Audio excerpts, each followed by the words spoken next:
चला तर मी आणखीन एक नवीन व्लॉग आणलेला आहे. तर या व्लॉगमध्ये मी तुम्हाला सांगणार आहे की मासे घेण्यापासून कटिंगची सगळी प्रोसेस. तर आतमध्ये गेल्यानंतर आम्हाला खूप सारे मासे बघायला मिळाले. खूप वर्षापासून बघितले नव्हते ना, ते सगळे मासे पण इथं आज बघायला मिळाले. जेवढे काय मासे घ्यायचे होते ते सगळे घेतले आणि पुन्हा आम्ही कटिंगच्या सेक्शनमध्ये गेलो. हे सेपरेटच असतं. तिथं गेल्यानंतर ना जो मोकळा काउंटर असेल ना, तिथं जायचं, बिल करायचं आणि ते टोकन नंबर देतात.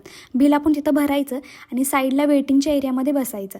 पुढे 2 TV आहेत ना, त्याच्यावरती आपल्याला टोकन नंबर दिसतात. आपला टोकन नंबर आलं की आपण तिथं जायचं आणि तो मासा आहे तो कलेक्ट करून घ्यायचा. त्याचबरोबर आपल्याला साईडला 2 TV पण लागलेले असतात. त्यामध्ये आपल्याला लाईव्ह ते कसं कटिंग करतात हे सगळं दिसतं. त्यामुळे चोरी होईल किंवा ते साईडला काय काढतील असा काही प्रश्न येतच नाही. पुन्हा हे सगळं झाल्यानंतर आम्ही तिथून बाहेर पडलो.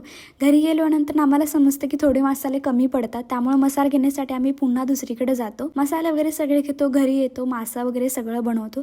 थोडे भाजले होते, थोडे भाजायचे होते, सगळं होतं. ते सगळं झाल्यानंतर आम्ही स्क्विड गेम्स 2 बघितला. ते बघितल्यानंतर ना पुन्हा मी भुलभुलैया 3 बघितला. मला काही इतका आवडला नाही. तुम्ही बघितला असेल तर तुम्हाला कसं वाटलं आम्हाला रिव्ह्यू नक्कीच सांगा. बाय.